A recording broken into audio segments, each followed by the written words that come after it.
जय श्री कृष्णा प्रिय भक्तों। मार्गशीर्ष माह के कृष्ण पक्ष की चतुर्दशी तिथि को आज हम सुनेंगे शनि महाराज की कथा।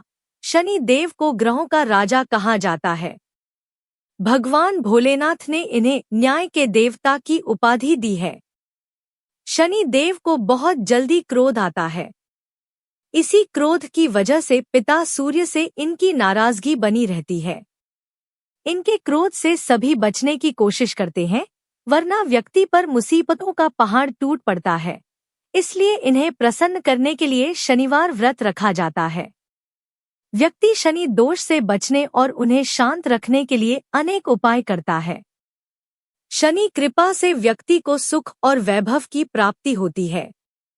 जो लोग शनिवार का व्रत करते हैं, उनको पूजा के समय शनिवार व्रत कथा का श्रवण करना चाहिए। एक बार सभी 9 ग्रहों सूर्य, चंद्र, मंगल, बुध, बृहस्पति, शुक्र, शनि, राहु और केतु में बहस हो गई।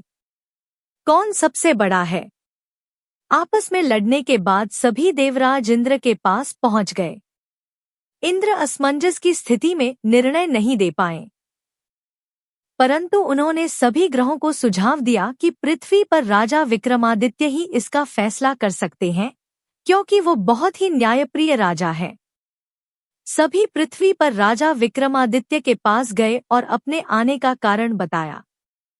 राजा उनकी समस्या को सुनकर बहुत परेशान हो गए। उनका चिंतित होना लाजिमी था, क्योंकि जिसको भी किसी से छोटा बताया तो वही गुस्सा कर जाएगा। राजा के काफी सोच विचार के बाद उन्हें एक उपाय सूझा। उन्होंने सुवर्ण, रजत, कांस्य, पीतल, सीसा, रांगा, जस्ता, अभ्रक और लौह से 9 सिंहासन का निर्माण करवाया। उन्हें उपर्युक्त क्रम में रख दिया गया। सबसे निवेदन किया गया कि क्रमानुसार सिंहासन पर आसन ग्रहण करें। शर्त रखा गया कि जो सबसे अंतिम में सिंहासन पर आसन ग्रहण करेगा, वही सबसे छोटा माना जाएगा, जिसकी वजह से शनि देव सबसे बाद में आसन प्राप्त कर सके और सबसे छोटे कहलाए। क्रोध के आवेश में आकर शनिदेव ने सोचा कि राजा ने यह सब जानबूझकर किया है। कुपित होकर राजा से कहा कि राजा, तू मुझे नहीं जानता। सूर्य एक राशि में 1 महीना, चंद्रमा 2.25 महीने 2 दिन, मंगल 1.5 महीना, बृहस्पति 13 महीने, बुध और शुक्र 1-1 महीने विचरण करते हैं, लेकिन मैं 2.5 से 7.5 साल तक रहता हूँ। मैंने बड़े बड़े का विनाश किया है। श्री राम की 7.5 आने पर उन्हें जंगल जंगल भटकना पड़ा और रावण की आने पर लंका को बंदरों की सेना से परास्त होना पड़ा। क्रोधित शनिदेव ने राजा से कहा कि अब आपको सावधान रहने की जरूरत है। इतना कहकर शनि देव कुपित अवस्था में वहां से चले गए। समय गुजरता गया और काल चक्र का पहिया घूमते हुए राजा की 7.5 आ ही गई। तब शनि देव घोड़ों का सौदागर बनकर राजा के राज्य में गए। उनके साथ अच्छे नस्ल के बहुत सारे घोड़े थे। जब राजा को सौदागर के घोड़ों का पता चला तो अश्वपाल को अच्छे घोड़े खरीदने के लिए भेजा। अश्वपाल ने कई अच्छे घोड़े खरीदे। इसके अलावा सौदागर ने उपहार स्वरूप एक सर्वोत्तम नस्ल के घोड़े को राजा की सवारी हेतु दिया। राजा विक्रमादित्य जैसे ही उस घोड़े पर बैठे वह सरपट वन की ओर भागने लगा। जंगल के अंदर पहुंचकर वह गायब हो गया। भूखा प्यास की स्थिति में राजा जंगल में भटकते रहे। अचानक उन्हें एक ग्वाला दिखाई दिया, जिसने राजा की प्यास बुझाई।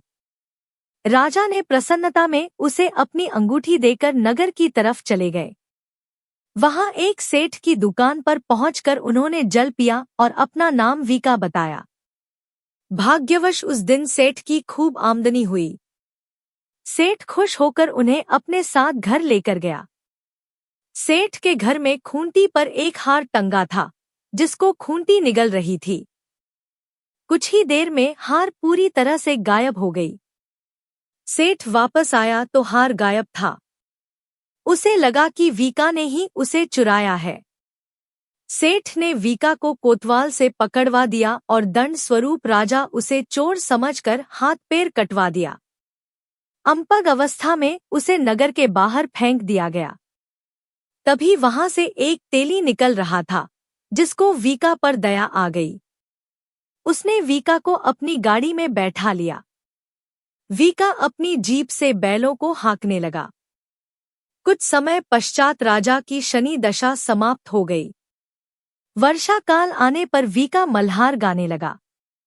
एक नगर की राकुमारी मनभावनी ने मल्हार सुनकर मन ही मन प्रण कर लिया कि जो भी इस राग को गा रहा है वो उसी से ही विवाह करेगी। उन्होंने दासियों को खोजने के लिए भेजा, परंतु वापस आकर उन सभी ने बताया कि वह एक अपंग आदमी है।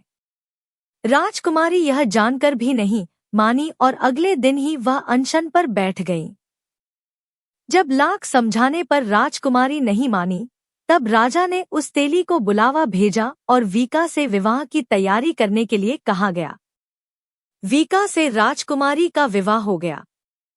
एक दिन वीका के स्वप्न में शनि देव ने आकर कहा कि देखा राजन, तुमने मुझे छोटा बताकर कितना दुख झेला है। राजा ने क्षमा मांगते हुए हाथ जोड़कर कहा कि हे शनि देव, जैसा दुख मुझे दिया है किसी और को ऐसा दुख मत देना। शनि देव इस विनती को मान गए और कहा कि मेरे व्रत और कथा से तुम्हारे सारे कष्ट दूर हो जाएंगे। जो भी नित्य मेरा ध्यान करेगा और चींटियों को आटा डालेगा, उसकी सारी मनोकामना पूर्ण हो जाएगी। शनि देव ने राजा को हाथ पैर भी वापस दिए। दूसरे दिन जब सुबह राजकुमारी की आंख खुली तो वह आश्चर्यचकित हो गई। वीका ने मनभावनी को बताया कि वह उज्जैन का राजा विक्रमादित्य है। मनभावनी खुशी से फूले नहीं समा रही थी। राजा और नगरवासी सभी अत्यंत प्रसन्न हुए। सेठ ने जब यह सुना तो वह पैरों पर गिरकर क्षमा मांगने लगा। राजा ने कहा कि यह सब शनि देव के कोप का प्रभाव था और इसमें किसी का कोई दोष नहीं है। सेठ ने निवेदन करते हुए कहा कि मुझे शांति तभी मिलेगी जब आप मेरे घर चलकर भोजन करेंगे। सेठ ने कई प्रकार के व्यंजनों से राजा का सत्कार किया। जब राजा भोजन कर रहे थे तभी जो खूंटी हार निगल गई थी वही अब उसे उगल रही थी। सेठ ने अनेक मोहरे देकर राजा का धन्यवाद किया और अपनी कन्या श्री कंवरी से पानी ग्रहण का निवेदन किया। राजा ने सहर्ष स्वीकार कर लिया। राजा अपनी दोनों रानियों मनभावनी और श्री कंवरी को लेकर उज्जैन नगरी लौट आए। सारे नगर में दीपमाला और खुशी मनाई। राजा ने घोषणा करते हुए कहा कि मैंने शनि देव को सबसे छोटा बताया था, लेकिन असल में वही सर्वोपरि है।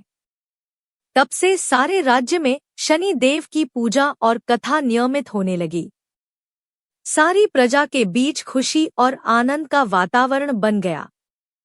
शनि देव के व्रत की कथा को जो भी सुनता या पढ़ता है उसके सारे दुख दूर हो जाते हैं। अगर आपको यह कथा पसंद आई हो तो कमेंट बॉक्स में जय शनि देव लिखकर हमारे चैनल को सब्सक्राइब करके वीडियो को लाइक और शेयर जरूर करें।